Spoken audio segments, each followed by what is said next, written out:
Now, it's been 7 years since our last go around in one of the most story fighting games of our time. And now we're back at it with Tekken 8. And here to get us all caught up is game director at Bandai Namco, Katsuhiro Harada, and Tekken producer Michael Murray.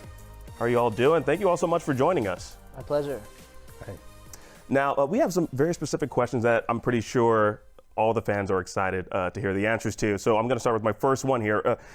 You've been demoing Tekken 8 to both press and fighting fans, and I wonder what kind of feedback have you been getting about the game, and has that feedback led to any substantial gameplay changes? So we've been demoing the game, like you said, and actually the response was overwhelmingly positive, almost scarily so. We're comparing this to back in the day when we used to do location tests in the arcades, and players would have this notebook that they could use to write comments about the game and feedback. And a lot of times, that was very critical because the people who were there were the hardest core of the players in Tekken. So compared to that, yeah, surprisingly good. But there were a few things we noticed, not necessarily from the verbal feedback that they gave, but watching them play the game. We noticed that one of the new mechanics this time around, the heat system, was something that they weren't fully grasping as quickly as we liked. So we thought we wanted to do something to kind of adjust the learning curve there, to make it so that they could pick it up much quicker. So there is that, we made some changes to that because of the feedback. Speaking of which, what specific changes have you made regarding the heat system? So about the heat system, in case you're not familiar with it, the main theme of the game this time around is to aggressive fighting style of the players. So to kind of emphasize that, we added this new heat state. And what this is there's two methods that you can use to enter the state. And you can choose to do so by going directly into it, using the heat burst, where you just push a button and instantly you're in the state.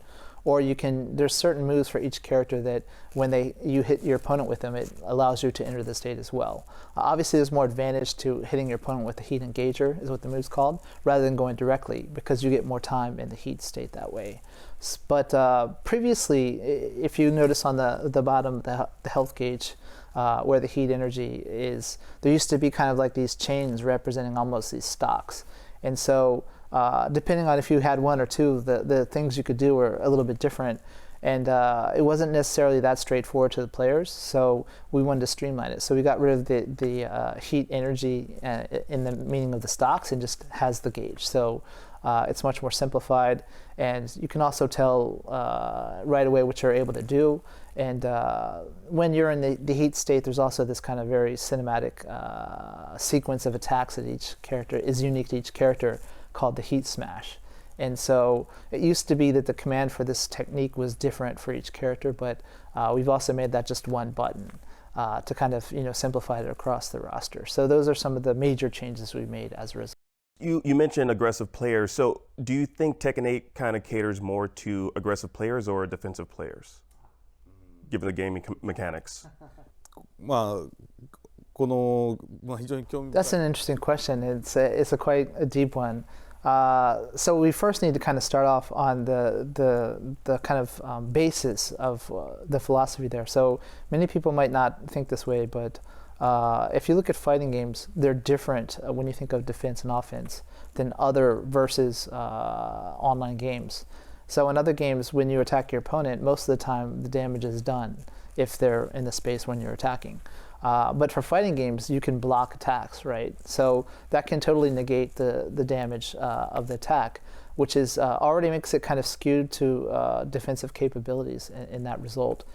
And when you're thinking of not just fighting games in general, but Tekken is a 3D fighting game. So in addition to blocking, you can also do sidestepping to evade your opponent's attacks, making it even more skewed towards defensive capabilities. So this new mechanic and the aggressive that we're talking about means that we just wanted to add a certain time that it's limited, obviously, in which a player can more easily open up their opponent and enjoy going on the fence, and to actually motivate players to be more offensive rather than turtling up or running away.